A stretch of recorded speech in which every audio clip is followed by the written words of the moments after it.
परम सच्चिदानंद घन आनंद समुद्र, प्रेम समुद्र, ज्ञान वैराग्य भक्ति ऐश्वर्य अनंत शक्तियों के स्वामी प्रभु श्री कृष्णचंद्र जी कृपा करके अर्जुन को निमित्त बनाकर ऐसा उपदेश कर रहे हैं। यदि हम श्रद्धा विश्वास पूर्वक श्रवण करें, एकाग्रता पूर्वक महत्व बुद्धि रखकर मनन करें और इसे अपने जीवन में उतारें, अर्थात अपनी धारणा बना लें, तो इसी जन्म में हम समस्त दुखों से मुक्त हो जाएं। बिना श्री भगवान का भजन किए त्रिकाल में कभी कोई सुखी, शांत, आनंदमय, निर्भय ये पद की प्राप्ति नहीं कर सकता।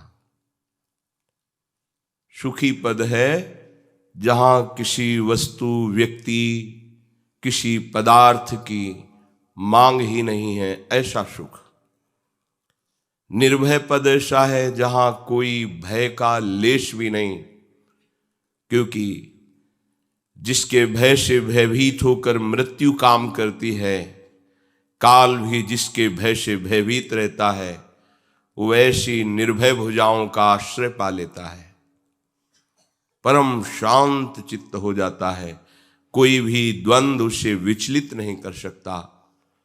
ऐसी अगाध महिमा है प्रभु की कि जो भक्त उनकी उपासना में अपने चित्त को समर्पित करता है, इतने समर्थ होते हुए प्रभु उसको इतना प्यार करते हैं कि जैसे बछड़े के पीछे गाय रंभाती डोलती है, ऐसे।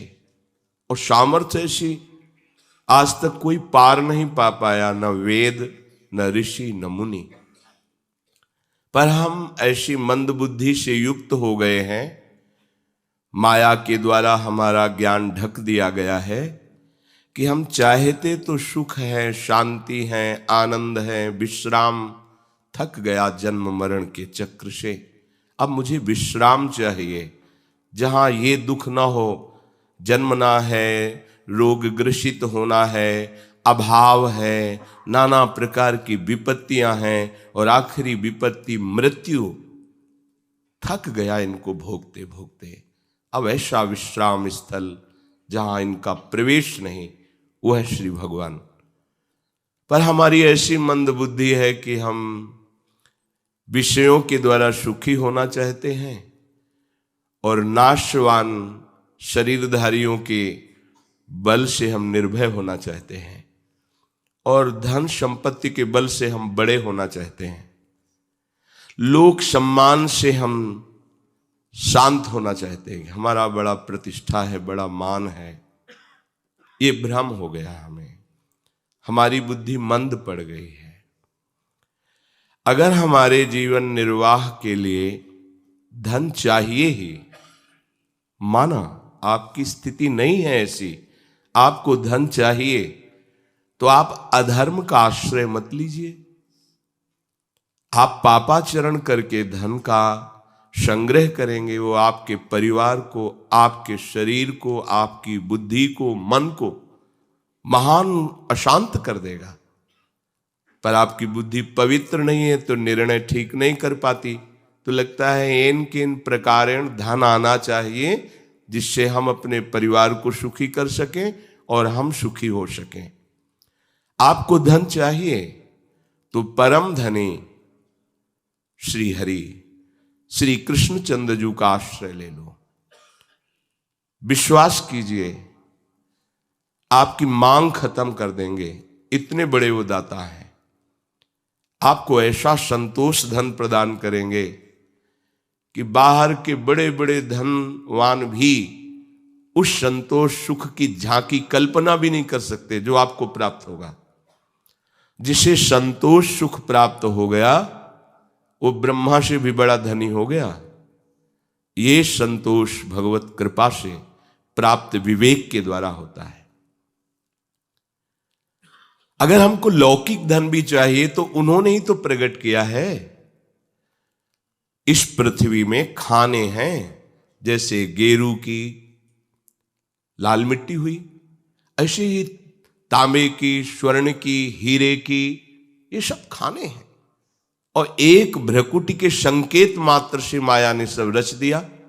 आपको कुछ चंद रुपए चाहिए, कुछ थोड़ा सा हमें सुख सामग्री चाहिए, तो अधर्म का आचरण लेकर क्यों भटक रहे हो? मालिक से मांगो, जगत के मालिक हैं ये, आप उनके अंश हो, इनसे अपनापन करो। प्रभु आपने जीवन दिया है तो जीने की व्यवस्था जो हमें चाहिए वो दे दीजिए। बिना मांगे वो सबको जीवन धारण करने की आवश्यकता दे रहे हैं, पर आपको जो चाह करनी तो इन्हीं से कीजिए। अगर किसी भी तरह से प्रभु का आश्रय ले लिया जाए तो मंगल कर देते हैं। एक घटना श्री भाई जी हनुमान प्रसाद पोद्दार जी के जीवन चरित्र की है।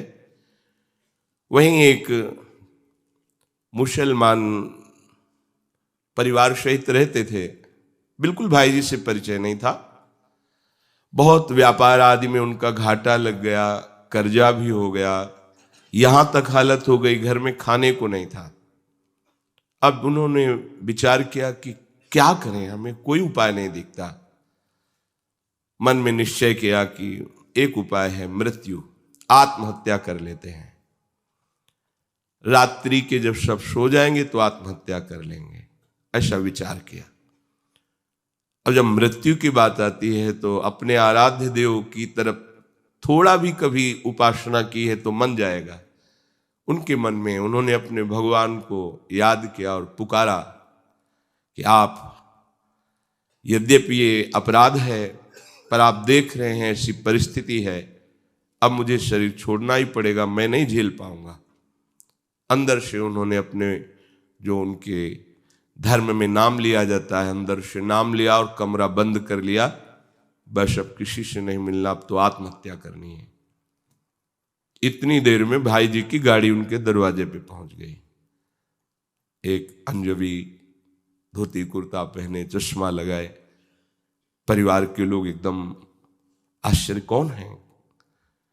भाई जी ने नाम लिया, वो कहाँ है? बोले वो तो कमरा बंद किए हैं, खोल ही नहीं रहे, पता नहीं क्या बात है। भाई जी नजदीक गए, उनका नाम लेके पुकारा, सुनो, खोलो, आप 1 मिनट के लिए खोलो, मुझे पता है तुम क्यों बंद किए हो, आप खोलो। इतना अमृत था वाणी में, क्योंकि जो जिह्वा निरंतर नाम जप करती है और भगवान के प्रेम से हृदय लबालब होता है, उस वाणी में आकर्षण होता है, सत्य होता है। उन्होंने खोला, देखा है तो उन्होंने कहा, आपको मैं जानता नहीं हूं, आप कैसे आए हो? भाई जी ने स्वयं दरवाजा अंदर होकर बंद किया और कहा, बैठिए।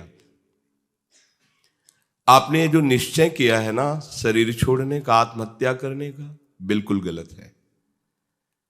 ये जीवन धर्म पूर्वक आचरण करने के लिए मिला है, भले गरीबी रहे। यदि हम धर्म से आचरण करेंगे और अपने आराध्य देव का सुमिरन करेंगे तो पूर्व पापों के कारण हमें जो गरीबी, दरिद्रता मिली है, ये नष्ट हो जाएगी। ऐसा नहीं है, सब दिन होत न एक समान। अगर अभी रात्रि है तो फिर दिन आएगा, दिन है तो रात्रि आएगी, ये माया चक्र है। आपको उदास नहीं होना। बोले क्या इन उपदेशों से फर्क पड़ेगा? क्योंकि इन उपदेशों से पेट नहीं भरता, हमारा इतना बड़ा परिवार है। भाई जी अच्छी धनराशि ले गए थे, निकाला बैग से, सामने रखा और कहा, समय समय पर ये आती रहेगी, आप इससे व्यापार शुरू करो, कभी ऐसा विचार मत करना, परिवार का पोषण करो और भगवान जैसा प्रेरित करेंगे, समय समय धनराशि आती। अब तो चरणों में गिर गया और कहा कि बाबूजी आप हमें एक बात बता दो, आप कैसे जान गए, मेरी परिस्थिति को कैसे जान गए? तो उनका, आपने अपने भगवान को पुकारा ना? बोले हाँ। कि अब हमारा अंतिम समय में आत्महत्या करने, बोले उन्होंने भेजा है। इससे ये शास्त्र के अनुसार तो अनुभव है, लेकिन चरित्र के अनुसार अनुभव होता है कि चाहे आप किसी भी धर्म का अवलंबन लें, वो हमारे प्रभु श्री हरि ही सब रूपों में प्रकाशित हो रहे हैं। आप कोई भी नाम लें, चाहे अंग्रेजी में बोले उन्हें, चाहे आप हिंदी में बोले, उर्दू में बोले, हर भाषाओं का सृजन, हर भाषाओं की बोली जानने वाले हमारे श्री कृष्ण हैं। तो हर धर्म के रूप में हमारे प्रभु ही हैं। यदि आप जहां जिस धर्म में हैं उसी धर्म का अनन्यता पूर्वक पालन करें। देखो, धन के लिए आत्महत्या करने वाले थे तो बोले सबको क्यों नहीं बचा लेते? क्योंकि सब भगवान का आश्रय नहीं लेते। भगवान का आश्रय लो, नहीं तो छूट दिए। भगवान को दया नहीं आती? नहीं। क्यों? क्योंकि कष्ट है ही नहीं। जो भगवान का अंश आत्मा है उसे कभी कोई मार ही नहीं सकता और शरीर टिक नहीं सकता, परिवर्तनशील है। उनकी दृष्टि में कोई दुख नहीं है। तुम्हारी दृष्टि में दुख, अगर निवृत्त करना चाहते हो दुख और भय को, तो पुकारो भगवान को, दूसरा उपाय नहीं। ये जो दूसरा उपाय लेते हो वो दुख ही है। दुख से दुख की निवृत्ति नहीं हो सकती। अगर हमें दुख से निवृत्ति, संकट से निवृत्ति पानी है तो श्री भगवान की। अश्वत्थामा को जब पांडवों ने निस्तेज कर दिया तो ब्रह्म ऋषि की संतान है, भले वो धनुर्वेद ज्ञाता है पर है तो ब्रह्म ऋषि। तो ब्रह्मणत्व से संपन्न और ब्रह्मास्त्र का ज्ञाता, उसने सोचा अब कुछ भी हो इनके वंश का ही नाश कर देंगे। कर सकता था, अगर भगवान का आश्रय हो तो निश्चित कर सकता था, क्योंकि उसमें ब्रह्म तेज भी विद्यमान था और ब्रह्मास्त्र का भी ज्ञाता था।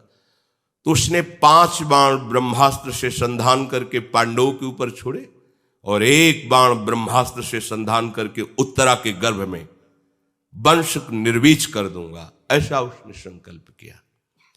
ये अमोघ अस्त्र है ब्रह्मास्त्र, इसे कोई काट नहीं सकता। जैसे नारायणास्त्र है, कोई नहीं काट सकता। ये सब अमोघ दिव्यास्त्र हैं, ये भगवत स्वरूप है। अब तो इनके धारण करने की क्षमता ही नहीं, वो तेज ही नहीं, वो तप ही नहीं, वो मंत्र ही नहीं है। जे ही उत्तरा ने देखा कि ये जाज्वल्यमान ब्रह्म तेज से संपन्न ब्रह्मास्त्र आ रहा है, अब तो ये भस्म कर देगा, कोई नहीं बचा सकता, कोई नहीं बचा। ये ऐसा है, कोई नहीं बचा सकता। किसी की तरफ उनकी वृत्ति ही नहीं गई, सीधे भगवान श्री कृष्ण की तरफ भागी हो अपने गर्भ की रक्षा के लिए। श्री भगवान कहीं दूर नहीं है, हम सबके हृदय में हैं। हम जहां हैं वहां हैं, क्योंकि जब सब जगह हैं तो यहां भी हैं, सब में हैं तो हम में भी हैं, सबके हैं तो हमारे भी हैं। सर्वशक्तिमान है, वो सब कुछ कर सकते हैं।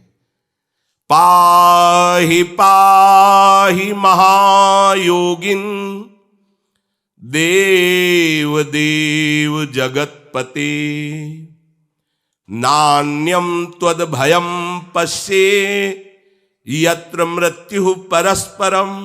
बड़ी सुंदर बात कही। त्राहिमाम प्रभु त्राहिमाम, मेरी रक्षा कीजिए, क्योंकि आपके अतिरिक्त त्रिभुवन में कोई ऐसा नहीं जो मेरी रक्षा कर सके। ये बात किसी विशेष भक्त के हृदय में आती है। ये बात द्रौपदी के भी हृदय में नहीं आई थी। केवल प्रभु का आश्रय नहीं लिया था उन्होंने, 5 पतियों का आश्रय लिया था, सभा में बैठे धर्मात्माओं का आश्रय लिया था, अपनी भुजाओं का आश्रय लिया था, अपने दांत का आश्रय लिया था, केवल प्रभु का। कोई भी विपत्ति आते ही सीधे हरि शरणम। अगर तुम्हारा कुछ बिगाड़ ले तो हमें बताना, कहीं भी कोई भी विपत्ति हो। पर आपने भगवद आश्रय नहीं लिया तो उस समय भगवद स्मृति ही नहीं आएगी। ध्यान देना, ये सिद्ध सूत्र है, हरि स्मृति सर्व विपद विमोक्षणम। जहां तुम्हें कोई नहीं बचा सकता विपत्ति से, वहां मेरे हरि बचा लेंगे। हम कह रहे परीक्षा करके देखो, अगर तुम्हें असत्य लगे तो हमें बताना, पर कोई अन्य आश्रय न रखना। जब कोई विपत्ति आए तो सीधे हरि को पुकारना और हृदय से पुकारना, आर्त भाव से पुकारना, क्योंकि भगवान तक आवाज पहुंचती है भाव। भाव पूरित टेर ही करती मुझे लाचार है, भाव बिन सुनी पुकारे मैं कभी सुनता नहीं। स्पष्ट समझ लीजिए, भाव पूरित टेर ही करती मुझे लाचार है, भाव का भूखा हूं मैं और भाव ही एक सार है, भाव से मुझको भजे तो भाव से बेड़ा। ये हम कहानी नहीं सुना रहे आपको, ये सब सत्य विषय है।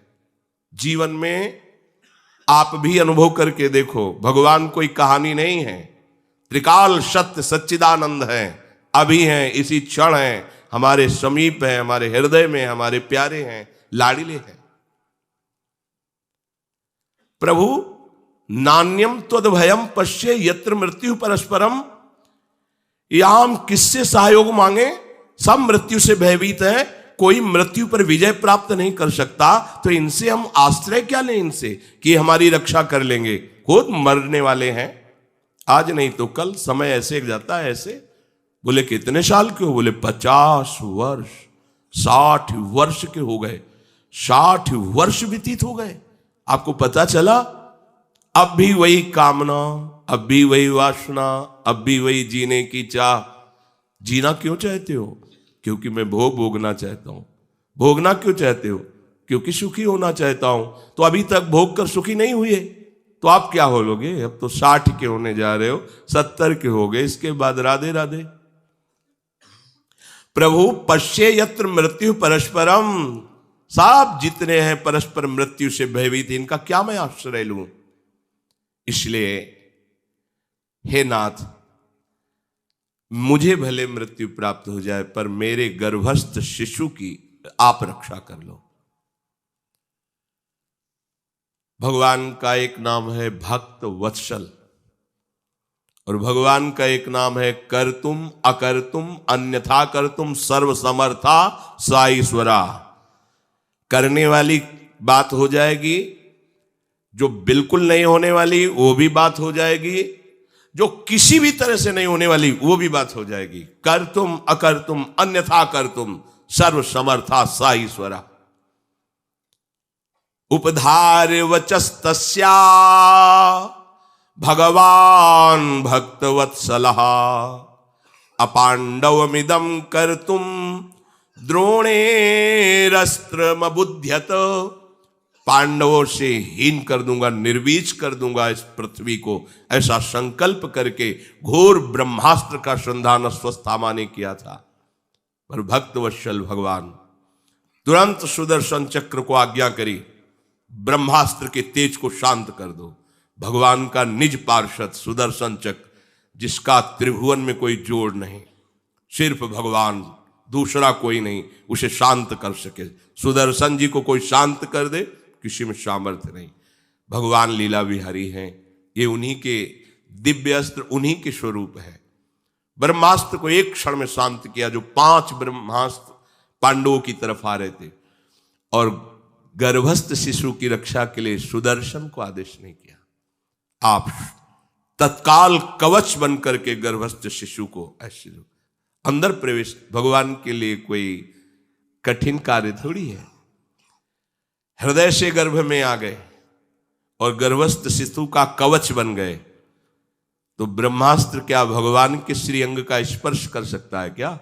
नहीं, भगवान के श्रीअंग के तेज से तत्काल शांत हो गया, अंतर ध्यान हो गया।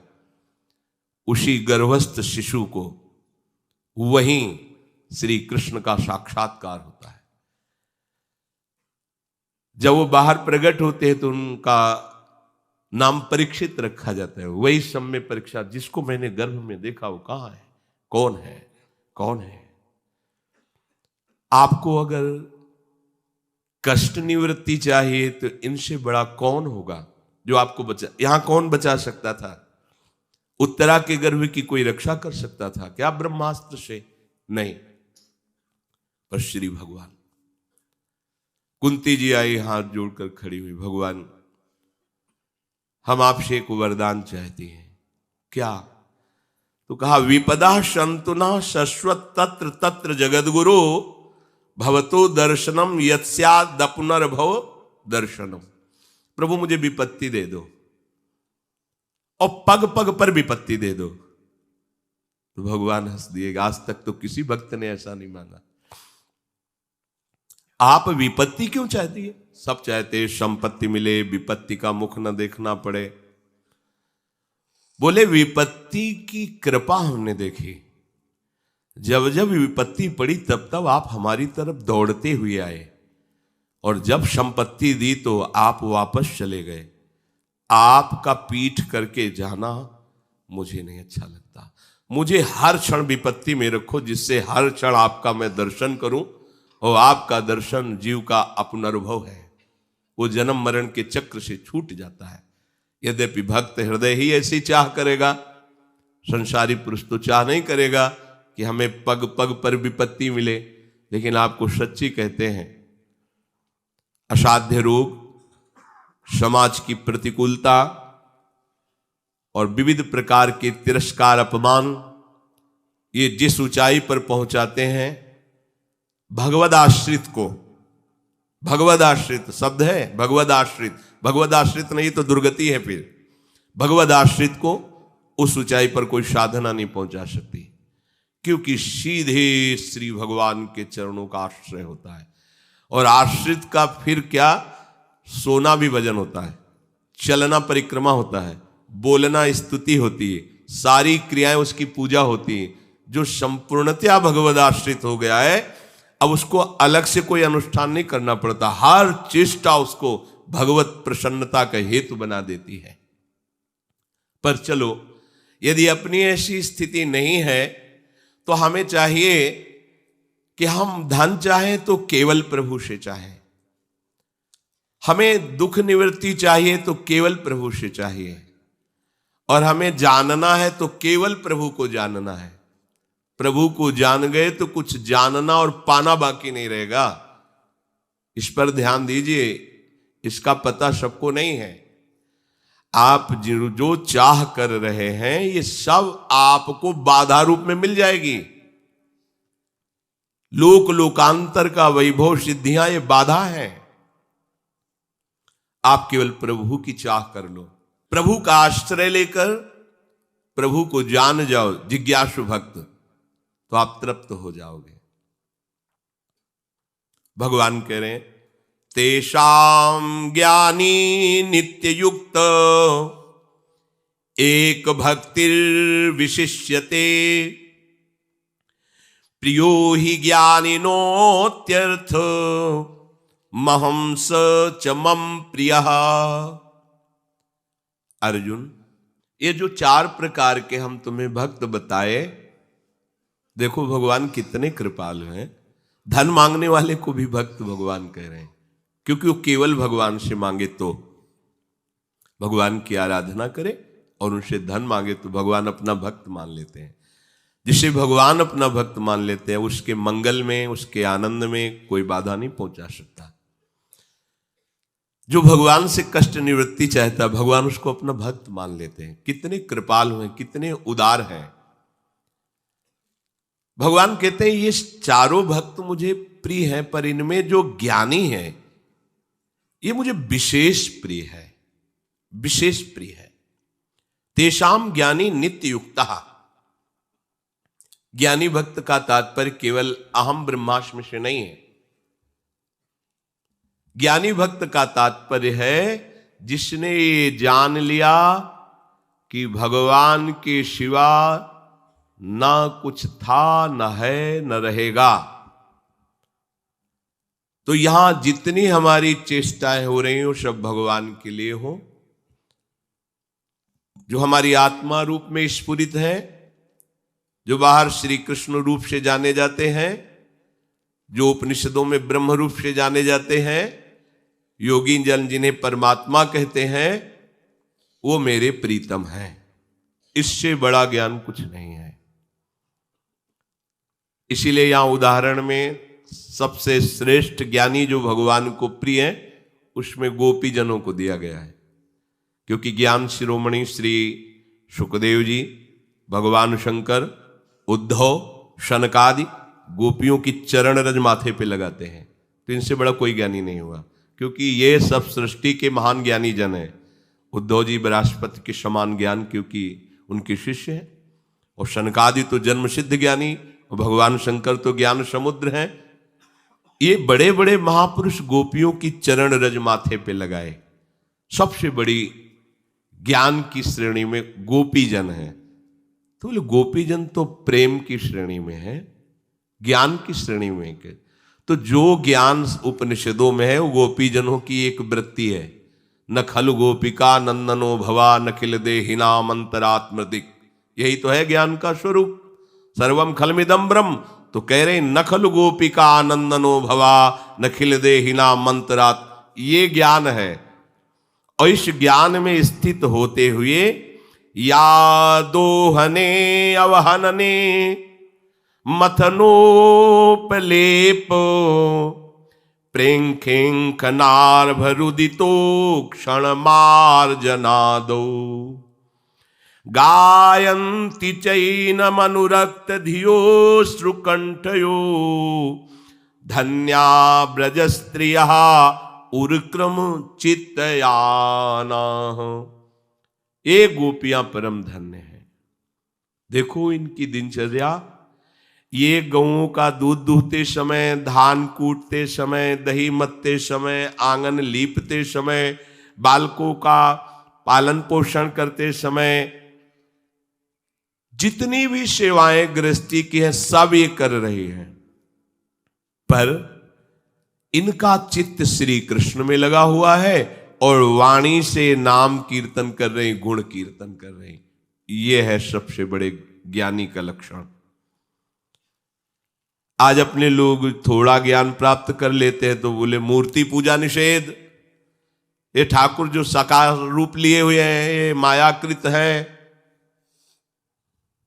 ज्ञान क्या प्राप्त हुआ? अगर आपको वास्तविक ज्ञान है तो सर्वम खलमिदम ब्रह्म, तो निषेध क्या बचा इसमें? क्या ज्ञान हुआ? पर वो है अपने मन में ही ज्ञानी मान लेते हैं और फिर बोलने लगते हैं। असली ज्ञानी कौन? जो आत्मस्वरूप में भी प्रभु को देख रहा है और प्रीतम रूप में भी प्रभु को देख रहा है और सारी चेष्टाएं व्यवहार की करते हुए प्रभु का निरंतर नाम जप कर रहा है। आजकल अपने लोग ऐसे ज्ञानी हो जाते हैं कि ज्ञान को थोड़ा सा पढ़ लिया है, केवल अनुभव नहीं हो, बोध नहीं हुआ, और हम एक दूसरे की अवहेलना और निंदा करने लगते हैं, एक दूसरे संप्रदाय की, एक दूसरी उपासना की। परिणाम माया में ही भटकना होता और हम कहलाते हैं ज्ञानी। देखो ज्ञानी शनकादि हैं, क्या है इनका चरित्र? हरिशरणम निरंतर जपते हैं और भगवान की चर्चा परस्पर, चार महात्मा ये चारों भाई, कोई प्रवक्ता बन जाता है, तीन श्रोता बन जाते, हर समय चलती रहती अखंड भगवान की गुण लीला का गायन, श्रवण और नाम कीर्तन। ये है ज्ञान का स्वरूप। वही आत्मा है, वही हमारे प्रीतम है। भगवान शंकर का माता को श्रोता बना दिया, जगदम्बा को, और जगत पिता स्वयं वर्णन कर रहे हैं। कभी मां वर्णन कर रहे हैं तो प्रभु सुन रहे हैं। निरंतर नाम जप करते हुए जहां जहां भगवान की अवतार लीला की कथा होती, ये पहुंच जाते हैं भगवान शिव सुनने। आजकल हम ऐसे ज्ञानी हैं, भगवान की चर्चा निषेध, भगवान की पूजा निषेध, भगवान के अवतार को भी ना मानना, और हम ज्ञान वर्णन करते हैं। तो क्या होता है फिर? ये जो त्रिगुणात्मिका माया है फिर ऐसे भगवान बनने वालों को बता देती है कि नहीं, तुम भगवान नहीं हो, भगवान तो कोई और है, बता देती है। अहम ब्रह्मास्मि, हाँ है, मार्ग है ऐसा, ये नहीं कि हम नहीं जानते वो मार्ग है। उस मार्ग में जब हम तन्मयता प्राप्त करते हैं तो तरंग समुद्र में लीन हो गई, ऐसे वो ब्रह्म स्वरूप हो गया। अब तरंग का नाम रूप नहीं बचा, खो दिया तो समुद्र हो गई। पर जब तक नाम रूप था तब तक तरंग ही है, समुद्र में ही खेल रही है। समुद्र ऐसी अनंत तरंगे पैदा करता है, एक भी तरंग में ऐसी ताकत नहीं कि समुद्र पैदा कर ले। हाँ, वो समुद्र ही है, जहां उसका नाम रूप खोया वो समुद्र में लीन हो गई। ये बात है अहम ब्रह्मास्मि की। आज तक कोई ऐसा महात्मा ब्रह्मबोध संपन्न नहीं हुआ कि मध्याह्न का सूर्य अंतर्ध्यान चंद्रमा प्रकट हो गया, बीच में रात्रि प्रकट कर दी। भागवती क्रम की तो बात जाने दो, प्रकृति के क्रम को कोई बदल दे ऐसा कोई पैदा नहीं हुआ। भगवान के समान सिर्फ भगवान है, उनका चिंतन करके हम उनमें लीन हो जाते हैं, इसलिए उनको भी भगवत स्वरूप ही कहते हैं। पर कोई भगवान के नाम को मिटा के, भगवान की सेवा को मिटा के, भगवान की रूप लीला को मिटा के अपना चरित्र गवावे, अपनी पूजा करवावे, अपना नाम जपवावे, अपने को भगवान साबित करना चाहे तो फिर माया कसौटी में कस लेगी, क्योंकि वो दूसरा पति नहीं स्वीकार करती है, वो अनन्य है। मायापति तो एकमात्र श्री हरि हैं। अगर दूसरा कोई पति बनना चाहेगा तो उसकी गति कर देती है, जिसके आगे दा और छोटा की मात्रा लग जाती है, अब पूरा समझ लो तो दुर्गति कर देती है बड़े बड़ों की। इसलिए ये बड़े बड़े सृष्टि के महात्मा जन जो ब्रह्मबोध संपन्न है वो भी हरि शरणम बोलते हैं। हे हरि मैं आपकी शरण में हूं, चाहे कोई भी हो। अगर हमारे प्रभु का भजन नहीं करता, देखो हमने देखा है ब्रह्मलीन संपन्न महापुरुषों को, जब उनको प्रणाम करो तो कहते हैं नारायणाय नारायणाय, और उनके प्रणाम करने की शिक्षा उन्हीं से मिली कि ओम नमो नारायणाय। स्वामी जी ओम नमो नारायणाय, वो कहते हैं नारायणाय ना, ये हरि का ही तो नाम लिवा रहे हैं। आपस में मिलेंगे हरि ओम, नाम भगवान का स्मरण करें, हरि ओम ये नाम लेंगे। स्वामी जी ओम हरि, बोले हरि ओम, ओम हरि, ओम हरि। ओम प्रणव भगवान का नाम, हरि भगवान का नाम।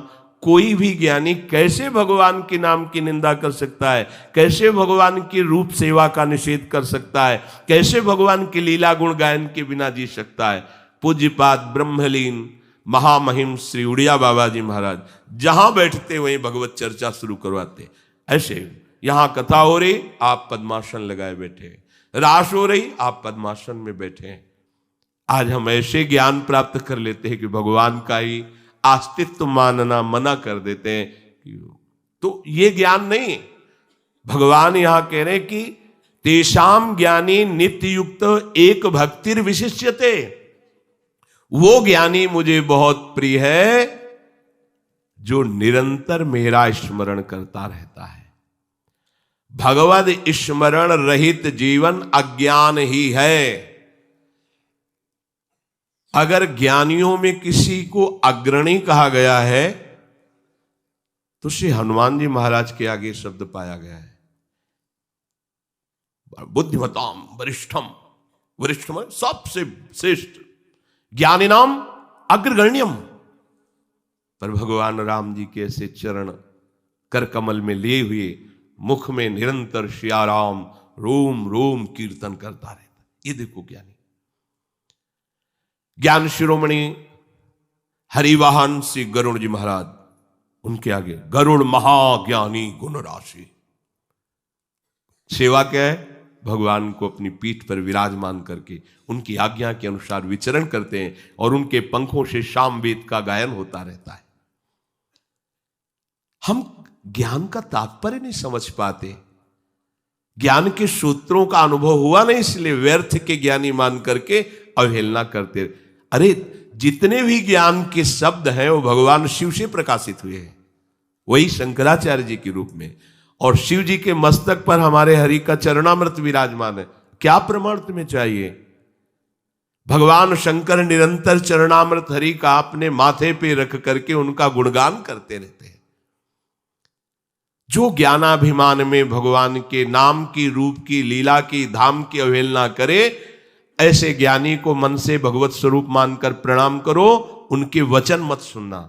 हमारी प्रार्थना है, नहीं तो तुम्हारा जीवन व्यर्थ चला जाएगा।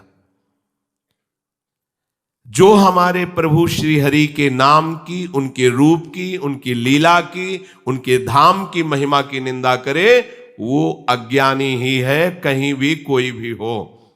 क्योंकि जो ज्ञानी है उसके लिए तो निंदा का पात्र कोई बचता ही नहीं है, क्योंकि ज्ञान का स्वरूप ही है सर्वम खलमिदम ब्रह्म। नेहानास्ति किंचन। ज्ञान का स्वरूप ही है ईशावास्मिदम सर्वम यत्किंचे जगत्याम जगत। एक कण भी जगत का ऐसा नहीं जो हमारा ईश्वर न विद्यमान हो, यही तो ज्ञान है। अब वो निंदा क्यों करेगा? उसकी रुचि है, अभेद भक्ति के द्वारा वो भगवान में लीन हो जाता है। पर निंदा स्तुति तो अज्ञान का लक्षण है। किसी व्यक्ति की अवहेलना नहीं करेगा ज्ञानी, फिर श्री भगवान के नाम रूप की अवहेलना कैसे कर सकता है? भगवान की सेवा में लगे हुए जनों की अवहेलना कैसे कर सकता है? तो इसीलिए यहां उदाहरण में कहा कि भगवान को ज्ञानी बहुत प्रिय है, पर वो जो निरंतर भगवान के स्मरण में तन्मय है और भगवान की लीला गुण का गायन करता रहता है, चाहे श्री शुकाचार्य जी हो या शौनक जी हो या सूत जी हो, इनको कोई ज्ञान की कमी है क्या? पर देखो ना, ये भगवत चरित्र रस के कितने रसिक है। हर समय श्री सुखदेव जी भागवत का श्लोक उच्चारण करते रहते हैं।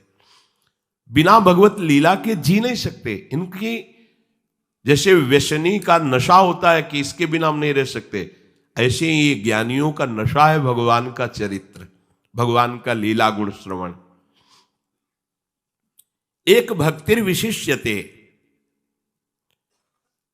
ज्ञान वही जिसमें भगवत प्रेम प्रकट हो जाए। अगर आत्मरति नहीं हुई तो वो ज्ञान किसी काम का नहीं। जिसे हम भक्ति में कृष्ण रति कहते हैं, ज्ञान में आत्मरति है। वो आत्मावान, आत्म क्रीड़ारत स्वरूप स्थित महात्मा वो भगवान का ही स्वरूप है। पर कहीं वो भगवान की निंदा, आज तक हम ऐसे महात्माओं को कभी ऐसी निंदा करते नहीं देखा। गंगा किनारे गुरु कृपा से ऐसे बहुत से ब्रह्मलीन महात्मा मिले जो वास्तविक ब्रह्मबोध संपन्न थे। अब तो बस केवल शास्त्रों में लिखा है और बातों में है। ब्रह्मबोध प्राप्त करना बहुत कठिन बात है। साधारण भक्ति में चलना तो हो नहीं पा रहा ब्रह्मबोध, लेकिन अब धीरे धीरे वो पवित्रता, वो साधन, वो संयम, वो निष्ठा, वो सब जा रही है। एकमात्र उपाय है श्री भगवान का आश्रय लेकर नाम जप करो, वही स्थिति प्राप्त हो जाएगी जो बड़े बड़े साधनों से स्थिति प्राप्त होती थी। देखो, सबसे बड़ा माया का फंसाव यह हो रहा है कि हमारी भोगों को भोगने से कभी तृप्ति नहीं हो रही, और जिसकी इंद्रियां भोगों में लगी हुई तो ज्ञान की बातें कर सकता है, ज्ञान बिल्कुल नहीं हो सकता।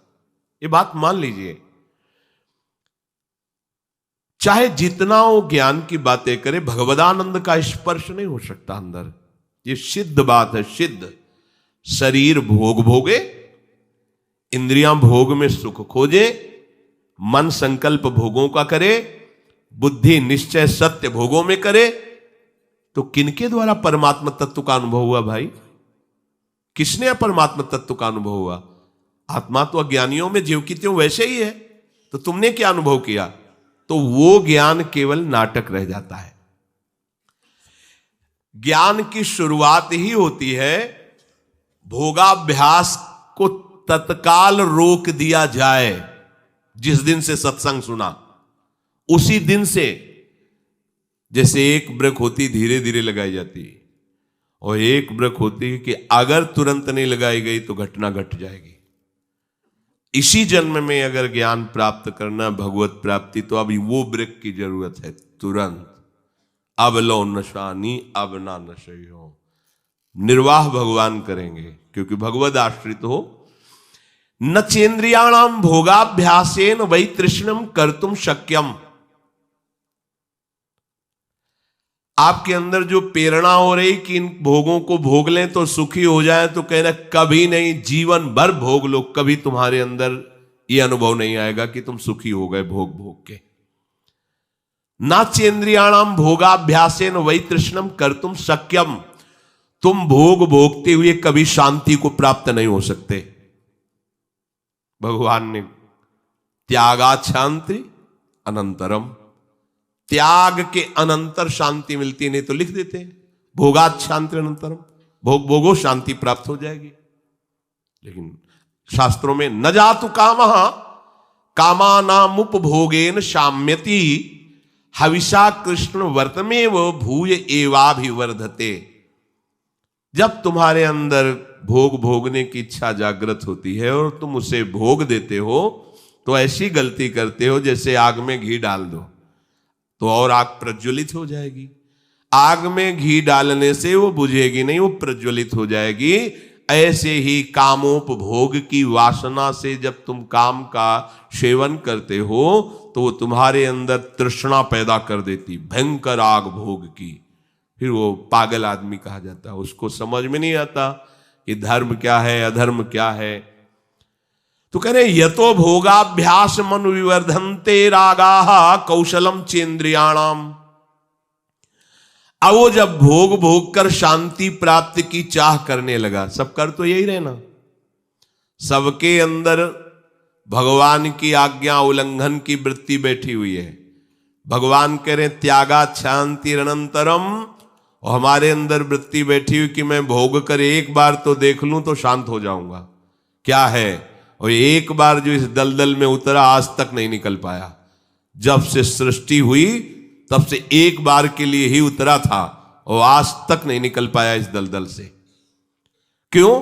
बोले यतो भोगाभ्यास मनु विवर्धन्ते रागाः कौशलम चेन्द्रियाणाम। भोगों को भोगने से भोग में और प्रियता बढ़ जाती है और विषयासक्ति बढ़ जाती है।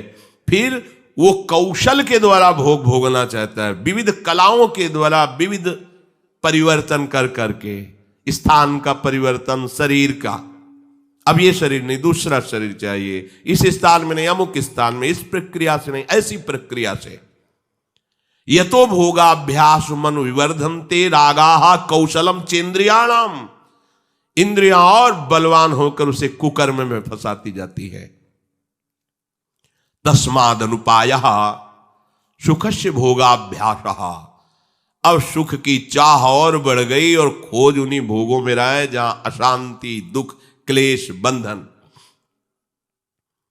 विषय चुगा जिन चुगे मन चुगत कछुक सुख होए, फिर फांसी ऐसी लगे तैसम दुख न हो।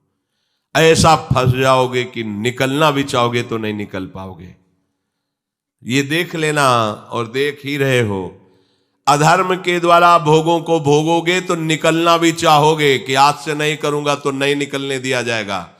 ये माया तुम्हें रौंद देगी, भयभीत कर देगी कि अगर ये शब्द भी निकाला कि आज से नहीं तो हम अभी इसी क्षण, भयभीत हो जाओगे, तुम्हारी ताकत नहीं। बोले हुआ क्या? सा खलवयम वृश्चिक विषभीत इवासी विशेष दष्टो या सुखारसी विषयानुवासितो महत दुख पंके निमग्न इति। जैसे कोई बीछी के डंक से बचने के लिए सांप के बिल में हाथ डाल दे, ऐसी गलती हो गई। बीछी का जो डंक का जहर है वो मारेगा नहीं आपको, वो पीड़ा देगा, लेकिन सांप का जो जहर है वो मार देगा आपको। तो बोले जो मन में काम ने जलन पैदा की वो मारेगा नहीं आपको, थोड़ा पीड़ा देगा, इसके बाद शांत हो जाएगा। और आपने यदि भोगाभ्यास में उतार दिया तो मार देगा। जैसे बीछी के डंक के कष्ट से बचने के लिए कोई सांप के बिल में हाथ डाल दे और वहां कोबरा उसे डस ले, ऐसे ही काम की पीड़ा को, काम के वेग को ना सह सकने के कारण वो काम भोग में उतर गया। तो कह रहे हैं विषयानुवासितो महति दुख पंके निमग्न थी। महान दुख में फंस गया, परिणाम में पता चलेगा, अभी उसे पता नहीं चलता परिणाम में। इसलिए ज्ञान ब्रह्मबोध प्राप्त करना बहुत कठिन है, क्योंकि बिना निष्काम हुए आप आगे नहीं बढ़ सकते। तो बहुत सरल उपाय है, चाहे जो हो, जहां हो, जैसे भी हो, आप सबसे श्रेष्ठ भगवान के प्रिय बन जाएंगे। और आपको इसमें इस तरह की कोई विशेष कष्टमयी साधना भी नहीं करनी पड़ेगी।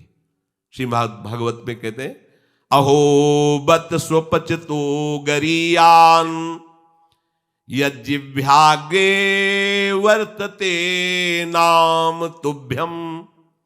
ध्यान दीजिए, ते पुस्तपस्ते जुहुवुः शश्नुरार्या ब्रह्मानुचूर्णाम गृणन्ति ये ते। जिसके जिह्वा में राधा राधा राधा, श्री हरि राधा, राधा कृष्ण, राधा वल्लभ, राधे श्याम, या जो राम कृष्ण हरि शिव नाम जो तुम्हारे गुरुजी ने दिया हो या जो तुम्हें प्रिय लगे, मन से नहीं कह रहे, यज्जिह्वाग्रे वर्तते नाम तुभ्यम, जिसकी जीव के अग्रभाग में ऐसा स्वभाव बन गया है, चल रहा है नाम, नाम जप करे।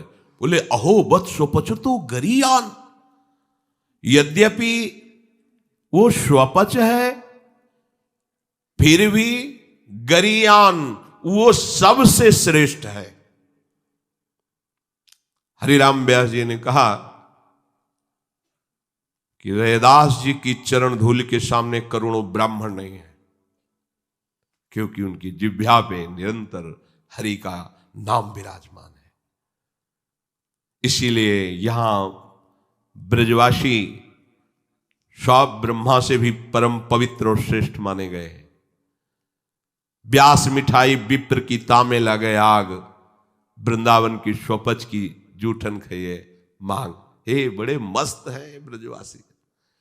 प्रातः काल एक बार मंगला करके श्री जी की जा रहे थे, तो एक माई ठेलिया में कूड़ा करकट ऐसे भरे मस्ती बिहारी जी के पद गा रहे थे, जपे जा राधा राधा नाम, बसे जा सी वृंदावन धाम, मिलेंगे कुंज बिहारी ओढ़ के कांवर का। ठेलिया ऐसे कूड़ा के लिए रोका और कुछ भेंट दिया, चरणों में प्रणाम किया। ये है हमारे वृंदावन की शोपच है, जिनकी जिह्वा में बिहारी बिहारिंजू का जस बसा हुआ है, परम पावन श्रीधाम वृंदावन की परिचर्या में लगी हुई है। तो व्यास मिठाई विप्र की तामे लगे आग, वृंदावन के स्वपच की जूठन खाइए मांग, क्योंकि ये हरि प्रेम प्रदान कर देंगे। किसी की सामर्थ्य नहीं कि संतों के माथे पे हाथ रख दे। एक ब्रजवासी का छोरा छोटा सा हो, उसके पैर चो कोई भी हो ऐसे लबा के हाथ, जा बाबा, और उसको जब प्रणाम किया ना, भैया लाडली जी कृपा करे तो पे बाबा, हृदय निहाल हो गए। ये आशीर्वाद कौन दे सकता है? देखो बरसाले के गोसाई पर चरण छुओ, सीधे लाडली जू से हाथ करके बात करते हैं। लाडली जू, आपको विश्वास नहीं? अगर विश्वास कर लो तो लाडली जू उनके करकमल से सेवित है, वो जो कह रहे हैं वही लाडली जू करेंगी। भोरी सरकार है, पर हमें मनिलता मन की होने के कारण इन सब भावों पर विश्वास नहीं रहता। कह रहे कोई भी तपस्वी उसकी समानता नहीं कर सकता। जिसकी जिह्वा के अग्रभाग पर उसने सारी तपस्याएं कर ली, सारे तीर्थ स्नान कर लिए, भागने की जरूरत नहीं, राधा राधा बोलो। सारे तीर्थ स्नानों का फल तुम्हें उसी क्षण मिल जाएगा जो तुम्हारी जिह्वा के अग्रभाग पर श्री हरि का नाम, प्रियाजू का नाम विराज। सारे वेदों का अध्ययन कर लिया, अब उसे कुछ अध्ययन करने की जरूरत नहीं है। जो बड़ी बड़ी तपस्याओं से, तीर्थयाटन से, वेदाध्ययन से, यज्ञ आदि से गति मिलना दुर्लभ है, वो तुम्हें नाम से प्राप्त हो जाए। कौन हो, कहां हो, कैसे हो, कोई प्रश्न नहीं। जैसे हो, जिस परिस्थिति में, जिस विषय में फंसे हो, वहीं से तुम्हें नाम उठा के महात्मा बना देगा, तुम्हें धनवान बना देगा, यशस्वी बना देगा। तुम तेज से संपन्न हो जाओगे। नाम का तेज, भगवान नाम का तेज है, प्रताप है भगवान नाम का। एक बार नाम आप बसा के तो देखो हृदय में, जोर से आलाप लोगे नाम का, प्रकृति का परिवर्तन हो जाए। अरे स्वामी का नाम है, सुमिर पवन सुत पावन नामू अपने बस करी राखे। जपहि नाम जन आरत भारी, मिटहि कुसंकट होय सुखारी। इदम ही पुंसस तपसः श्रुतस्य वा स्विष्टस्य सूक्तस्य च बुद्धिदत्तयोः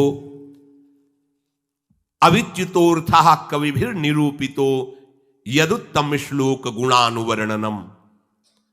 बड़े बड़े वेदनिष्ठ ब्रह्म ऋषियों ने निश्चय किया है कि भगवान के नाम का निरंतर जप गुण कीर्तन, इससे बड़ा कोई तप नहीं है, कोई वेदाध्ययन नहीं, कोई यज्ञ नहीं, कोई ज्ञान या कोई दान इससे बढ़कर के नहीं है। बस प्रभु के नाम में तुम्हारी प्रीति हो जाए। कलिम सभाजयंत्यार्या गुणज्ञाः सारभागिनः यत्र संकीर्तने नैव सर्वः स्वार्थो भी लप्यते न हृतः परमो लाभो देहिनां भ्राम्यतामिहि यतो विंदेत परमां शांतिम नश्यति संस्कृति। ये कलिकाल किसी को बख्शेगा नहीं, अगर नाम जप नहीं तो बुद्धि को भ्रष्ट कर देगा।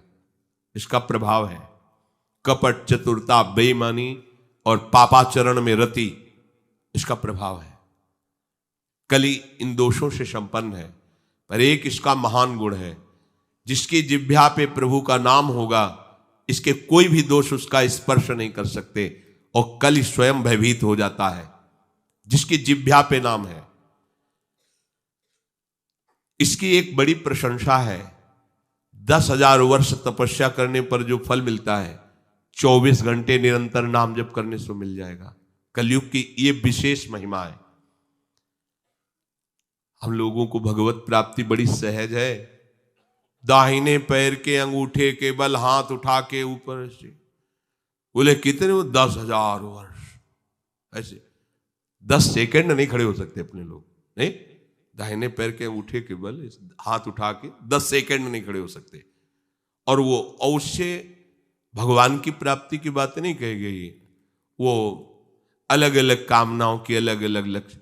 24 घंटे नाम कीर्तन करने से वो फल प्राप्त हो जो उनको 10,000 वर्ष ऐसे करने से। कलयुग का बड़ा प्रताप है। जो तुम स्वार्थ की पूर्ति चाहते हो या परमार्थ की पूर्ति चाहते हो या तुम रोग का नाश चाहते हो, तो एकमात्र उपाय है भगवान के नाम का निरंतर जप करो। निरंतर शब्द में बड़ी कठिनता है। महात्मा जन इसी का प्रयास करते। अव्यावृत भजनात्, ये सिद्ध अवस्था है निरंतर भजन। आपसे निरंतर ना हो तो थोड़ी थोड़ी देर में स्मरण करने का अभ्यास बना लीजिए। एक बार सत्संग में कि अगर 5 मिनट में एक बार राधा बोल दो, कि हर 5 मिनट में एक बार राधा बोलना है। राधा 5 मिनट फुर्सत करो, चिंतन या कार्य जो कर रहे हो, पर 6वां मिनट न लगने पावे फिर 5 मिनट राधा। एक दिन आप देखना निरंतर नाम चलने लगेगा। इससे विषयों के प्रति जो आसक्ति है वो एक बार तो बढ़ेगी। होम्योपैथिक दवा जैसे नहीं, रोग एक बार उभरेगा, आपको लगे, वो बढ़ती नहीं है, अंदर छुपी हुई निकलती। ध्यान से सुनोगे तो प्रश्न खत्म हो जाएंगे। अपने लोगों के प्रश्न रहते हैं, जब भजन में बैठते हैं तो बड़ा मन चंचल होता है, बड़ी गंदी बातें आती हैं, ये वो। हम भी कह रहे हैं, जब आप नाम जपना शुरू करोगे तो पहले आपको जलन होगी, आपके अंदर ये विकार दिखाई देंगे, पर ये आते नहीं हैं, ये जाते हैं। धीरे धीरे इनका शमन हो जाएगा। और जब कभी आपको ऐसा लगे कि अब नाम जपने में हमारा एकाग्र मन नहीं हो रहा, तो बहुत सुंदर उपाय, ताली बजाकर नाम कीर्तन करने लगो। अपने को विजय प्राप्त करना है मन पर और विषय भोगाभ्यास पर। और ये ऐसा नहीं कि ये नाचना गाना ये सब, ऐसा नहीं, इससे भगवान की प्राप्ति हो जाती है। जितने बड़े बड़े महान भक्त हुए सब नृत्य करते थे। मीरा जी रात रात भर नृत्य करती गिरधर के सामने। नरसिंह मेहता की करताल प्रसिद्ध थी। 4 भक्त साथ है, करताल लेकर नाचते, गोविंद रीझ जाते हैं। जहां कहीं 4 भक्त मिलकर कीर्तन करते होते हैं, नृत्य करते होते हैं, उन्हीं के बीच में गोविंद भी नाचते होते हैं। हमारी अभी दृष्टि मायाकृति, इसलिए हम देख नहीं पा रहे, प्रह्लादस्तालधारी तरल गतितया चोद्धव कांस्यधारी वीणाधारी सुरर्षि स्वर कुशलतया राग करतार्जुनो भूत इंद्रोवादीन मृदंगम जय जय सुकराः कीर्तने ते कुमारा यत्रागे भाववक्ता सरस रचनया व्यास पुत्रो बभूव। एक बार इन बड़े भक्तों का मिलन हुआ। श्री प्रहलाद जी, उद्धव जी, नारद जी, सनक सनंदन जी, सुखदेव जी आदि। अब इतने बड़े महापुरुष एकत्रित हुए तो बोले भगवान को बुलाया जाए प्रगट में। बोले एक ही उपाय है, मद भक्ता यत्र गायंती तत्तिष्ठाम। नारदा नारद जी ने कहा भगवान वहीं आ जाते हैं। तो श्री प्रहलाद जी ने ताल देना प्रारंभ किया।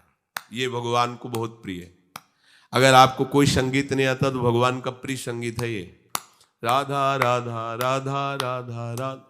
ना किसी की जरूरत है और ना किसी के सहयोग की। ले भाई ढोलक हारमोनिया अगर नहीं बजा लेते हो, कोई राग नहीं आता, हम कह रहे कोई राग नहीं, राधा राधा राधा राधा ताल की, ये हमारा ताल बज रहा है। ये बहुत बहुत ही काम की बात है। आप मान लीजिए आपको मन लगाने के लिए बहुत बढ़िया उपाय और भगवत प्रसन्नता का बहुत बढ़िया उपाय। जहां आपका मन न लगे शुरू आप देखना मन लग जाएगा। उद्धव जी ने मंजीरा उठाया। अब मंजीरा सब कोई न बजा पाए तो ऐसे ही उसको करते हो, राधा राधा राधा जय जय राधा वल्लभ श्री हरिवंश राधा वल्लभ श्री, वो आ जाएगा बजाना। हम ये देख रहे हैं कि प्रभु समस्त कलाओं से युक्त है और आप उनका गुणगान करो तो सीख जाएंगे। इतनी बड़ी बच्ची है, स्कूल ही नहीं गई, पूरी चतुरासी जी कंठस्थ सुधा निधि। आश्चर्य है, सुधा निधि के श्लोक बोलने में व्याकरण पढ़े हुए भी लड़खड़ा जाएंगे और ककहरा नहीं पढ़े, गई नहीं स्कूल। ये सर्वाश्चर्य में सकल विद्या विदित रहस्य श्री हरिवंश सहित। हमारी स्वामिनी सकल विद्या विदित है, आश्रय निर्मल हृदय ने लिया, वाणी प्रकाशित है। श्री चतुरासी जी कंठ। हम तो आश्चर्य, पर सर्वाश्चर्य में स्वामिनी जो, इसलिए क्या नहीं आपको ज्ञान हो जाएगा। आपको क्या पता नहीं चल जाएगा। जब प्रभु का पता चल गया तो सब उन्हीं में समाये हुए हैं, सब ज्ञान आ जाएंगे।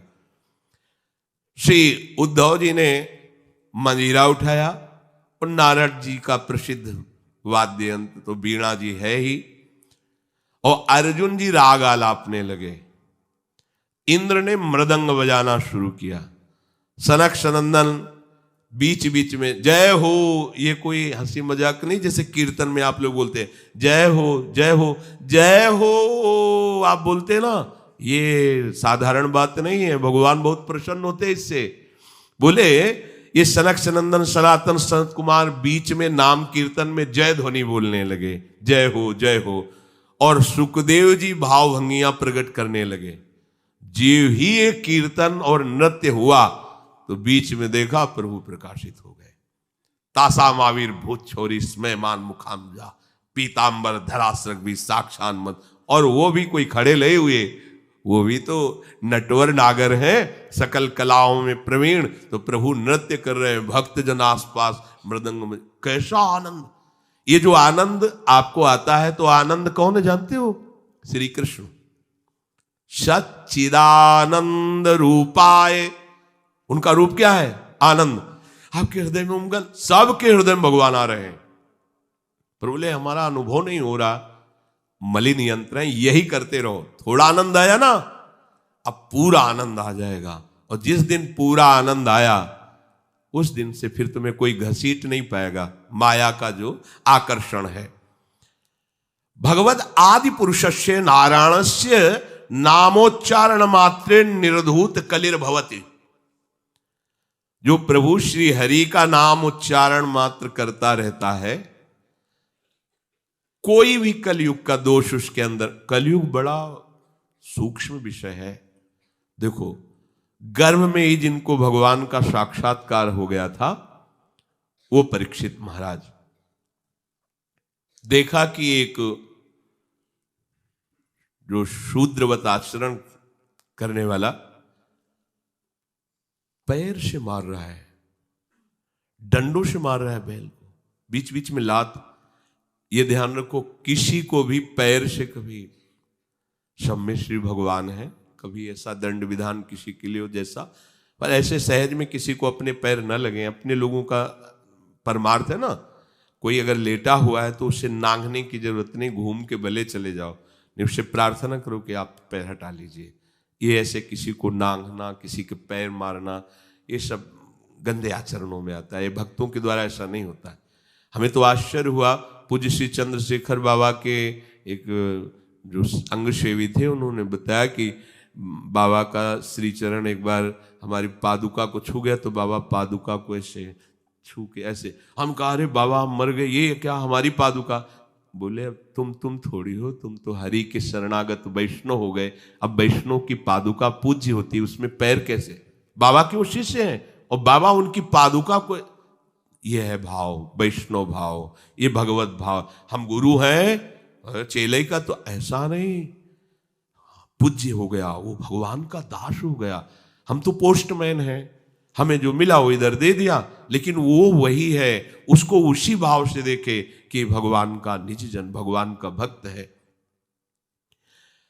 लात से मार रहा था, डंडों से मार रहा था, उनका रुक जा, हमारे राज्य में कोई हमारे ऐसे धर्मयुक्त पशुओं को दंड दे और मेरा भय ना हो, ऐसा कौन पैदा हो गया? नजदीक गए तो जब देखा कलयुग ने कि ये तो प्रचंड काल रूप है, भगवत भक्ति से संपन्न थे, तुरंत उसने पाग उतारी, चरणों महाराज रक्षा कीजिए, और मुझे भगवान ने ही सेवा दी, अब मेरा समय आ गया है, अब मैं राज्य करूंगा। अच्छा, तेरा समय है? कलयुग? जी हां। देखो उसका परिचय कहां से हुआ? अधर्माचरण से ही। तो उनका जब तक मैं जीवित हूं तब तक तेरा राज्य नहीं आने दूंगा, हमारी प्रजा में अधर्माचरण फैल जाएगा। तो उनका आपको कुछ न कुछ तो स्थान देना ही होगा हमारे लिए, कि आप ठीक है मदिरालय, और जो मदिरा सेवन करे और जहां शरीर को बेचा जाता हो, भ्रष्ट आचरण किए जाते हो, जहां जुआ खेला जाता हो, ये द्वित कीड़ा, मद्यपान करना, व्यभिचार करना। व्यभिचार उसे ही कहते हैं जो धर्म से रहित काम संभोग होता है, जो अपनी एक पत्नी व्रत रहकर भगवान की भावना से संतानोत्पत्ति की क्रिया, वो उसे व्यभिचार नहीं कहते, वो दोषयुक्त नहीं, गृहस्थ धर्म के अंतर्गत है। लेकिन जो अन्य ऐसी भावना, कलयुग को आदेश दिया कि आप रह सकते हो उसके, जो मदिरा पीता है, जो भ्रष्टाचरण करता है, और जो मांस खाता है, और जो देव कीड़ा करता है, आप, क्योंकि वहां कोई ऐसा करता ही नहीं था, यहां रह सकते हो। उनका महाराज आपने सब गंदे गंदे स्थान तो दे दिए, थोड़ा तो सांस लेने की जगह दो। तो उनका ठीक है, अधर्म से कमाया हुआ स्वर्ण उस पर तुम्हारा बात, वो खुश हो गया, हाँ हाँ ठीक है महाराज, आपकी आज्ञा के विरुद्ध बिल्कुल नहीं चलूंगा। चले आए। जरासंध का जब वध हुआ था तो उसका मुकुट जो था उसको लेके, विजय में जिसकी विजय, तो भीम ने ही तो भगवान की प्रेरणा से, तो अब ये उन्हीं के तो वंश में है ना। ऐसे धरते ही शिकार की वृत्ति जागृत हुई, जंगल में गए, शिकार तो मिला नहीं, प्यास से व्याकुल हो गए। एक महात्मा समाधि में बैठे हुए थे, उनके आश्रम में प्रवेश किया। महात्माओं के आश्रम में प्रवेश करने की मर्यादा होती है, पाग, अस्त्र शस्त्र, अपना पद का भाव ये बाहर ही रख देना चाहिए, क्योंकि यहां सर्व लोग महेश्वर भगवान के चिंतन में लगे हुए हैं, और विश्वास रखे कभी अमंगल नहीं हो सकता। तुम्हारे अंग रक्षक तुम्हारी रक्षा नहीं कर सकते जैसा भगवान नाम रक्षा करता है। तो भगवान नाम का वहां सुरक्षा कवच होता है जहां भगवत प्रेमी महात्मा होते हैं। इसलिए बहुत जगह शास्त्रों में पाया गया है, जैसे कर्ण ऋषि के आश्रम में दुष्यंत जी तो अंग रक्षकों को बाहर ही छोड़कर अपना राजमुकुट और चरण पादुका उतार करके बड़ी दैन्यता से गए। ऐसे कई जगह महात्माओं के, पर आज ही भूल गए। ऐसे ही सीधे आश्रम में प्रवेश किए, घोड़े से उतरे, कोई है, प्यास लगी है। तो ये मर्यादा है कि यदि राजा पधारे तो खड़े होकर उसका स्वागत किया जाता है, क्योंकि हम राजा के राज्य में रहकर भजन करते हैं। वो राजा हमारे भगवान का स्वरूप है, उसका खड़े होकर स्वागत और अर्घ आदि दिया जाता है। ऐसा पूर्व ऋषियों ने किया भी है। अब वो समाधिस्थ में शमीक ऋषि उनका नाम था, नजदीक गए, बड़े बड़े महात्माओं के दर्शन किए होंगे तो क्या जानते नहीं कि समाधि अवस्था में है।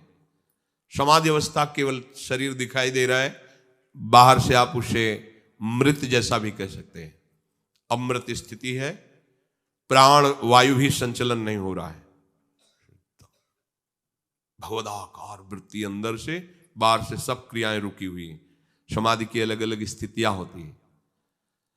तो आज इनको देखो, कलयुग का प्रभाव, उनको ढोंग नजर आ रहा है राजा आया, इसे क्या बात करना है, बस ये बात सोच करके तुम आंख मूंद के बैठ गए। और बाहर निकले, देखा एक मरा हुआ सर्प पड़ा हुआ था, उसे उठाया, उनके गले में डाल दिया। ऐसे ये कलयुग का दोष। एक महात्मा पर पाखंड का आरोप, जब कलयुग चढ़ जाएगा तो तुम्हें सब ऐसे नजर आएगा, सब पाखंडी है, सब भ्रष्ट हैं, अरे सब नाटक है, कलयुग का स्वभाव। और उनका अपमान करने की चेष्टा, ये अपमान है। अच्छा, उनको ये पता भी नहीं है कि कोई आया है, कोई ऐसी चेष्टा कर रहा है। चले गए। कुछ ब्रह्म ऋषि बालक कोई सेवा कार्य से आश्रम में प्रवेश किए तो देखा शमीक ऋषि के गले में मरा हुआ सर्प। तो वहां बाहर वनवासियों से पूछा कौन आया था, बोले चक्रवर्ती सम्राट महाराज परीक्षित। दूसरा कोई नहीं गया? नहीं। तो ऐसा अमंगल कार्य, इतना उनका अभद्र व्यवहार एक ब्रह्म ऋषि से। छोटे छोटे बालक ही ऋषियों के थे, गए और श्रृंगी ऋषि तर्पण कर रहे थे सूर्य भगवान का, तो जाके कहा कि आपके पिता के गले में मरा हुआ सर्प महाराज चक्रवर्ती सम्राट परीक्षित ने डाल दिया है। ऐसा धर्म का शासन करने वाला राजा अब इतना अधार्मिक हो गया कि संत महात्माओं की स्थिति को भी नहीं जानता और अपमान कर दिया। ये समझते हैं कि इनको कोई दंड नहीं दे सकता, तो ये भूल करते हैं। ये दंडधारी राजाओं से भी बढ़कर प्रचंड दंड देने का अधिकार ब्रह्म ऋषियों के बालकों को भी है। जल उठाया और कहा मैं सत्य को साक्षी करके इस राजा को शाप देता हूं, 7 दिन के अंतर्गत भयंकर रूप धारण करके तक्षक डसे, उसके 7वें दिन मृत्यु हो जाए। अब आए अपने पिता के गले में लिपट कर रोने लगे। बहुत हिलन डुलन रोने की आवाज, धीरे धीरे प्राणवायु संचलित हुई। आंख खुला और कहा रो क्यों रहे हो? उन्होंने कहा कि गले में सर्प डाल करके परीक्षित जैसा अपमान, कोई बात नहीं है, और हमें चाहिए था कि हम उनका उठकर स्वागत करते, उनको जलादि पिलाते, गलती हमारी है। देखो ब्रह्म ऋषि। तो अन्य ऋषि बालकों ने कहा कि श्रृंगी ने तो शाप दे दिया, तुमने भयंकर ऐसा कैसे कार्य, वो शाप के योग्य है? क्या शाप दिया? बोले 7 दिन में तक्षक सर्प आएगा, डस लेगा। अब तो उनकी भी सामर्थ्य नहीं, पिता की भी कि मिटा सके। ब्रह्म ऋषि के वचन ऐसे नहीं होते। अब तो ना ब्राह्मणत्व रह गया, ना तपस्या रह गई, न भजन रह गया है, ना भाव रह गया है। दिन भर हम झूठ बोलते रहते तो हम कुछ भी बोले क्या लागू होगा? जो सत्य का चिंतन करता है, ब्रह्मचर्य से रहता है, सत्यवाणी बोलता है, वो आज भी बोल दे तो वैसे ही हो जाएगा जैसा बोलेगा। एक बालक के वचन को ब्रह्म ऋषि भी नहीं मिटा सकते। अपने शिष्यों को भेजा, जाओ निवेदन करो महाराज परीक्षित को। उधर हो गए, जीव ही मुकुट उतार कर, ये क्या हो गया मेरे द्वारा, ये क्या? हाय हाय मच गया हृदय में। मैं किसी महात्मा के साथ ऐसा व्यवहार कैसे कर सकता हूं? भगवान मुझे दंड दे। यह है धर्मात्मा का। भगवान मुझे दंड दे, बिल्कुल क्षमा न करे। इतने में ऋषि के शिष्य पहुंच जाते हैं और कहा, महाराज आपको एक सूचना है, वो बड़ी अशुभ सूचना है। आपके द्वारा जो कृत्य हुआ उसका दंड विधान संज्ञ ऋषि ने कर दिया है। आज के 7वें दिन तक्षक सर्प आपको डसेगा, आप अपना उपाय कर लीजिए। कल्याण का, बचने का तो कोई उपाय ही नहीं है। बहुत प्रसन्न हुए, जैसे किसी ने उनको महासुख दे दिया। ये है भगवान के आश्रित, कोई भी साप ताप भय नहीं प्रदान कर सकता। प्रसन्न हुए, मैं तो मांग ही रहा था कोई दंड मिले। बहुत अच्छा हुआ। जन्मेजय को बुलाया, उसी क्षण रात दिया। वो गंगा किनारे जा करके बस आमरण अनशन व्रत, एक बूंद पानी भी नहीं पीऊंगा और कैसे भगवत प्राप्ति हो 7 दिन में चिंता नहीं कर रहे थे। बड़े बड़े संत महात्माओं ने जब साप की बात सुनी, सब आ गए गंगा किनारे। उसमें भगवान व्यासदेव जी, वशिष्ठ जी, बड़े बड़े महापुरुष नामी सब आ गए। सबसे पूछा 7 दिन में निश्चित भगवत प्राप्ति हो जाए, आप सब हमें ऐसा उपाय बताइए। सब आपस में विचार ही कर रहे थे। इतने में देखा कि आनंद में मगन हुए निर्वस्त्र दिगंबर भगवान सुखदेव जी, 16 वर्ष की अवस्था है, कृष्ण नाम जिह्वा से निकल रहा है, जीव ही आए, सब खड़े बीच में। कैसे 7 दिन में भगवत प्राप्ति? बोले 7 दिन के पहले ही तुम्हें हम साक्षात्कार करवा देंगे। श्रीमद् भागवत श्रवण कराया और पूछा, बेटा परीक्षित, तुम्हें इस समय क्या तक्षक से डर है? तो उनका, नहीं भगवान, आपने मुझे ऐसी स्थिति प्रदान कर दी कि एक तक्षक क्या करोड़ों महाकाल का रूप धारण करके भी आवे, मुझे कोई डर नहीं, क्योंकि मैं ऐसी स्थिति को प्राप्त हो गया हूं, मृत्यु मुझे छू नहीं सकती। उठे और चल दिए। इतने बड़े महापुरुष को भी कलयुग ने ठग लिया था, पर भगवान का आश्रय था ना। तो कह रहे कि कलयुग का बिल्कुल भी प्रभाव उसके ऊपर नहीं पड़ेगा जो नाम जप करता रहेगा। बचो। इसलिए हम आपसे बार बार लगभग 2-4 दिन में सत्संग में प्रार्थना करते हैं कि शराब मत पियो, बुद्धि भ्रष्ट कर देगा, कलयुग का स्थान है, ये वो कार्य करा देगा, इसी जीवन में तुम जीने लायक नहीं रहोगे। पराई बहन बेटियों के साथ व्यभिचार की प्रवृत्ति बिल्कुल मन में मत रखो, कलयुग का स्थान तुम्हें नष्ट कर देगा, दुर्गति हो जाएगी। ये जुआ खेलना, मटका और शेयर बाजार आदि के जुआ, ये सब जुआ के अंतर्गत आते हैं। बचिए, घर बैठे इतने लगा देंगे, इतने आ जाएंगे, और जब उतने सब चले जाएंगे तब बेईमानी सुहाएगी, गंदे आचरण सुहाएंगे, चिंता में बैठ जाओगे, कोई भजन साधन नहीं बनेगा। मेहनत करो, धर्म से कमाओ। मांस मत खाइए, कलयुग का निवास स्थान है, मांस खाओगे बुद्धि भ्रष्ट हो जाएगी, कलयुग तुम्हारी बुद्धि भ्रष्ट कर देगा। किसी के धन की चोरी मत कीजिए, संपत्ति का किसी भी तरह से अगर चोरी से लाए तो परिवार को नष्ट करने वाली चेष्टा हो जाएगी, अपने हाथ से अपने परिवार को नष्ट कर दोगे, देख लेना। ऐसी बुद्धि भ्रष्ट होगी कि जो तुम्हारे परिवार को ही तुम्हारे आचरण दुखदायी बन जाएंगे, जिनके सुख के लिए तुमने चोरी की थी। ये कलयुग के स्थान है। अगर कलयुग के प्रभाव से बचना है, निर्धूत कलिर्भवति, बोले भगवद आदि पुरुषस्य नारायणस्य नामोच्चारण मात्रेण। नाम बहुत बढ़िया अंग रक्षक है, कोई भी आपको दोष युक्त नहीं कर पाएगा यदि नाम चल रहा है। अगर हमारे दोष जमा है, देखो हम बार बार प्रश्न करते हैं, हमें सुख मिले, हमारी विपत्ति कैसे हटे, हम चाहते हैं कि ये काम बन जाए, वो काम क्यों नहीं बन रहा? क्योंकि तुम्हारे पाप जमा है।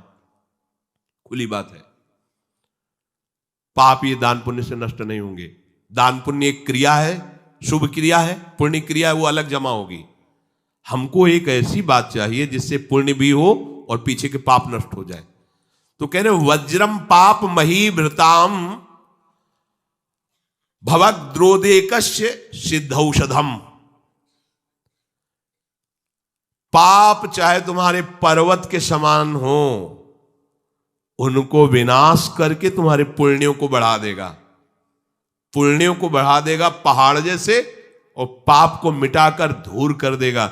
जैसे देवराज इंद्र जिस पर्वत पर प्रहार करें वज्र का, तो धूल बन के रह जाएगा, एक कण भी उसमें नहीं होगा। वज्र की ताकत है। तो बोले वज्रम पाप मही भृताम भवगत द्रोदेकस्य सिद्ध औषधम मिथ्या ज्ञान निशा विशाल तमसिस तिगमांस बिंबोदय। तुम्हारे पाप पर्वत को चूर चूर करने के लिए वज्र के समान है कृष्ण नाम। तुम्हारे पुण्यों को बढ़ाकर पहाड़ जैसा कर देगा और पाप को बिल्कुल धूल के समान उड़ा देगा। पहाड़ के समान पाप जमा हो, क्या करो? बस कृष्ण कृष्ण बोलो, राधा राधा बोलो। इस भवरोग की रामबाण औषधि क्या? बोले सिद्ध औषधम, कृष्ण कृष्ण बोलो। अपने गुरु प्रदत्त नाम को निरंतर जपो। जो अज्ञान रूपी अंधकार तुम्हारे हृदय में बस रहा है उसमें सूर्य के समान प्रकाश कर देगा। क्या करो? बस कृष्ण कृष्ण बोलो, उनका नाम जपो। स्फूर्जत क्लेश मही रुहा मूर्तरत ज्वाला जटाल सिखी द्वारम निर्वृत्ति सद्यमनो विजयते कृष्णेति वर्णद्वयम। ये दुख रूपी वृक्ष एक दो नहीं, जंगल के समान तुम्हारे जीवन में खड़े हैं। एक काटोगे दूसरा आ जाएगा। पूरा का पूरा खत्म हो जाए तो आग लग जाए तो काटना भी नहीं पड़ेगा, भस्म हो जाएगा। बोले कौन? बोले प्रचंड ज्वालाओं के समान दुख के वन को जलाने के लिए तेजोमयी दावानल अग्नि रूप है कृष्ण नाम। ये अगर हमारी जिह्वा नाम जप कर रही तो दुख रूपी जंगल को भस्म करने में देर नहीं लगेगी। और द्वारम निर्वृत्ति सद्यमनो, मोक्ष के द्वार में खड़े हो, कृष्ण कृष्ण बोल रहे हो, धक्का ऐसा लगेगा कि मोक्ष को पहुंच गए, पीछे नहीं लौट पाओगे, आगे ही चले जाओगे, परम पद के अधिकारी बन जाओगे। विजयते कृष्णेति वर्णद्वयम, ये कृष्ण नाम रूपी अक्षर जिसकी जिह्वा पे भी कृष्ण कृष्ण कृष्ण कृष्ण, पाप रूपी पर्वत को विनाश करने के लिए वज्र के समान, भवरोग की सिद्ध औषधि और अज्ञान रूपी अंधकार का नाश करने के लिए सूर्य के समान, दुख रूपी जंगल को भस्म करने के लिए दावानल के समान, और मोक्ष द्वार में प्रवेश देने के लिए ये नाम जय को प्राप्त हो रहा है। कृष्ण कृष्ण राधा राधा, सब कुछ प्राप्त हो जाएगा आपको। विश्वास करके ये असत आचरण छोड़ो, भगवान के आश्रित हो, उनका नाम जप करो, नौकरी करो, गृहस्थी की किसानी करो, जो तुम्हें प्रारब्ध अनुसार कार्य मिले, अपने कार्य को श्रेष्ठ समझो। आप ध्यान से सुनिए, अगर कसाई कुल में प्रकट हुए थे सदन जी, तो उन्होंने पंडिताई का काम श्रेष्ठ नहीं समझा। स्वधर्मो निधनो श्रेया परधर्मो भयावहा, वो अपना धर्म का, ऐसे ज्ञानी महात्मा थे कि बड़े बड़े संत उनसे सत्संग करने जाते थे, और ऐसी निष्ठा थी कि विचलित नहीं हुए, हाथ कटवाले विचलित नहीं हुए। जा रहे थे जगन्नाथ जी के दर्शन करने, तो संयम से चलने वाले पुरुषों के चेहरों में आकर्षण ही होता है भिक्षा के लिए। तो एक माता ने देखा तो आकर्षित हो गई, उसने कहा यहीं पा लीजिए भिक्षा, संत हृदय उनका पा लिया। तो आप कहाँ जा रहे हैं? जगन्नाथ जी के दर्शन। तो अब तो शाम होने वाली, यहीं रुक जाइए, कल चले जाना। बड़ा भाव देखा, रुक गए। वो रात्रि में उनके पास आई, गलत भावना प्रकट की, तो कहा कि तुमको तो ऐसा सोचना भी नहीं चाहिए, तुम्हारे तो पति विराजमान है। तो उसको लगा कि इनका आशय कहने का है कि तुम्हारे तो पति, अगर पति ना होते तो काम अग्नि ऐसी होती, बुद्धि भ्रष्ट कर देती। आई और कहा तो पति को राधे राधे कर दिया, तो आप ऐसा तूने कैसे सोच लिया, तेरी ऐसी भावना। बोले अब ज्यादा हमारे सामने बाबागिरी नहीं, अब हम जो कहें वही कहो, नहीं तो हम जब पति को मार सकती तो तुम्हें अभी पूरी जनता से मरवा सकती है, तो उनका प्राण दे सकता हूं, धर्म से विमुख नहीं हो सकता। उसने मचा दिया हल्ला, लोग एकत्रित, देखो देखो ये धर्म करने का फल। मांग रहा था रोटी, हमने इसको बैठ के पवाया और कहा कि आज रात्रि यहीं रुक जाओ। रात्रि में रुका, हमारे साथ गंदा आचरण करना चाहा, पति ने विरोध किया, पति का गला काट दिया। और जाल रचने में माया को देर लगती है क्या? वो मुस्कुरा रहे थे। जगन्नाथ जी बड़ी सुंदर लीला की आपने, भक्त हैं उनके तो सामने भगवान, तो उनके संसार थोड़ी होता है। भक्त केवल भगवान को देखता है, उनकी लीला है जैसा। एक साधु जा रहे थे तो तरबूजे का खेत था, रखवाला उधर कहीं छुपा हुआ था, तो उनको लघुशंका लगी, तो मेड़ के इधर लघुशंका करे थे, इधर तरबूजे का खेत था। उसने समझा कि कोई तरबूजा चुराने के लिए झुका, तो लाठी लेकर सीधे आया और पीछे से लाठी मारी। अब मस्तक खुल गया, रक्त बहने लगा। जब वो घूमे तो देखा कंठी तिलक महात्मा। उनका अरे महाराज, हमने समझा गांव का कोई चोर है तरबूज चुराने के लिए। तो उनका हम तो जानते हैं ना आपको, आप ऐसे ही लीला करते रहते हो। बोले नहीं, हमने पहली बार किसी को मारा है, दोबारा नहीं। बोले हम जानते हैं आपको। तो बोले महाराज क्षमा करो, चलो आपको अस्पताल ले चलते हैं। बोले ये भी हम जानते हैं आपको। और वो तो अपने भाव में वहां ले गए, डॉक्टर ने पट्टी लगाई और एक आदमी आया और उसने कहा साधु को कोई ऐसा पीड़ा दे सकता है? तुम चिंता मत करो। गरम दूध लाया, मीठा करके पिलाया। कहा महाराज आप चिंता मत। बोले हमें चिंता नहीं, लेकिन हम तुम्हें देख करके कह रहे इतना छलिया हो तुम। मतलब हमने क्या, दूध है, चीनी है, इसमें मिला दिया हमने, कोई और तो इसमें जहर तो मिलाया नहीं। हम जान रहे हैं ना, तुम ही वो पहले लाठी से मारा, फिर अस्पताल लाए, तुम ही ने पट्टी बांधी और तुम ही हमें दूध पिला। बोले महाराज नहीं, ऐसा ऐसा करके फंसा क्यों रहे हो हमको, हमने ऐसा। बोले हम तो अब तुम हमें भुलावे में नहीं डाल सकते, तुम ही हो, तुम ही हो। वो अपने भाव में है, वो सामने वाले के। तो साधु अपने भाव में होता है। तो सदन जी आनंदित है, हे भगवान ये तुम्हारी लीला है। राजा के पास सुबह पेश किया गया उनको बांधकर। उनसे पूछा तुमने अपराध किया? तो उनका ऐसा नहीं। बोले ये आपके, तो बोले जो कह रही है इसमें भी भगवान की कृपा है। अब वो इस बात को समझ नहीं पाए। एक बार उन्होंने कह दिया ऐसा नहीं, पर जब दोबारा कि ये तो सत्य कह रही, तो उनका ये भी भगवान की इच्छा होगी, इसमें भी भगवान की कृपा है। तो बोले इनके दोनों हाथ काट दिए जाए। साधु है, प्राणदंड तो नहीं, इतने हाथ काट दिए गए, छोड़ दिया जगन्नाथ जी के सामने में। हाँ प्रभु, हाथ तो वही ले लिए थे, ले जोड़ के प्रणाम करते आपको। अब आप तो सब जान ही रहे, अपराध नहीं, इसलिए देखो हृदय आनंदित थे, इतने कष्ट में। और जे भी ऐसे हाथ जोड़ने को किया, नवीन हाथ जागृत हो गए। और भगवान प्रसन्न होकर के, भगवान जब बातचीत करते हैं तो यही बातचीत अपने से होने लगे तो आप नहीं सुन पाएंगे, जिससे होगी वही सुन पाए। भगवान ने कहा तुम्हारा हमारे प्रति तनिक भी रोष नहीं आया कि बिना किसी गलती के तुम्हारे ऊपर आरोप और ये दंड? बोले प्रभु हर चेष्टा में मुझे आपका प्यार दिखाई देता है।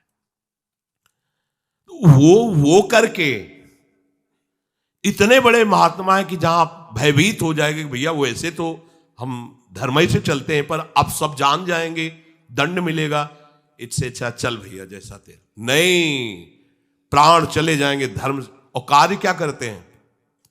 ये अपने कर्म को छोटा मत समझो, चाहे किसानी हो, चाहे व्यापार हो, छोटी सी दुकान है, अच्छा है, नाम जप कर रहे हो, 10, 20, 50, 100 जो भी मिले, आटा दाल नमक रोटी खाओ पियो, तुम्हारा परिवार आगे चलकर बहुत उन्नति को प्राप्त होगा।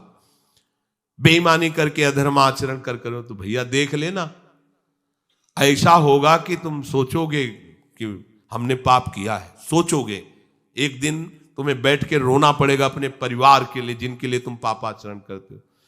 नाम जप करो, कोई गंदा आचरण मत करो। इस कलिकाल में वो महान लाभ प्राप्त होगा जो और युगों में प्राप्त नहीं हुआ, केवल नाम से।